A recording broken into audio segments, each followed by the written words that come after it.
चुनावों पर बीजेपी के national general secretary Vinod Tawde ने आश्वासन दिया कि उनकी पार्टी एनसीपी और शिवसेना के साथ गठबंधन से जीत हासिल करेगी। नमस्कार आरंभ, मैं आपके साथ सुमन स्वागत करती हूं आपका आरंभ न्यूज में। तावड़े ने ओबीसी और मराठा आरक्षण पर दिया बयान। उन्होंने बोला कि मराठा आरक्षण बीजेपी के लिए फायदेमंद होने वाला है, क्योंकि बीजेपी ने हमेशा से मराठा आरक्षण का साथ दिया है।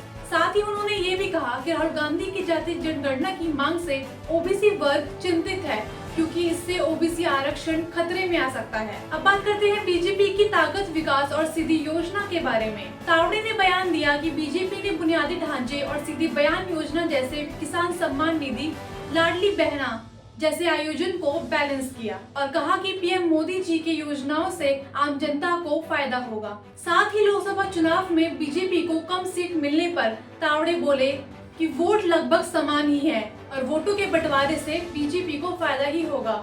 आरएसएस और उसके प्रचार के रोल की बात करें तो आरएसएस का पूरा फोकस मतदान प्रतिशत को बढ़ाना है और जायज है कि बीजेपी को इससे भी फायदा होगा। आगे बढ़ते हैं विपक्ष की रणनीतियों पर। तावड़े ने कहा कि कांग्रेस ने दलित वोट बैंक को यह कहकर डराने की कोशिश करी है कि बीजेपी संविधान को बदल देगी, लेकिन भाजपा ने दलित मतदाताओं को भरोसा दिलाया कि ऐसा कुछ भी नहीं होने वाला है। तावड़े ने कहा कि महायुति को वोट का बंटवारा सिर्फ राज ठाकरे की महाराष्ट्र नवनिर्माण सेना से मामूली खतरा है। उन्होंने कहा कि एक है तो सुरक्षित है जैसे नारे विपक्ष की जाति रणनीतियों का करारा जवाब है। भाजपा का लक्ष्य महाराष्ट्र में विकास के लिए जनता को एकजुट करना है। इसके साथ ही एक बहुत बड़ी खबर सुनने में आई है। महाराष्ट्र चुनाव के ठीक एक दिन पहले बीजेपी के नेता विनोद तावड़े पर पैसे बांटने के आरोप लगे हैं। उन्हें विपक्ष पार्टी बहुजन विकास अघाड़ी के कार्यकर्ताओं ने एक होटल में घेर लिया। बीबीए का आरोप है कि तावड़े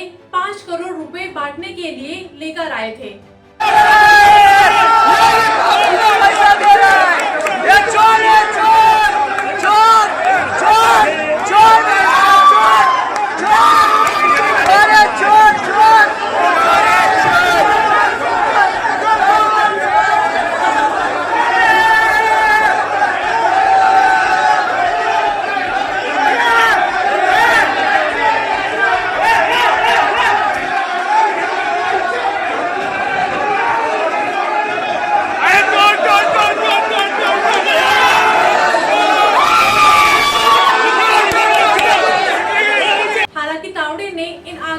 झूठा बताया।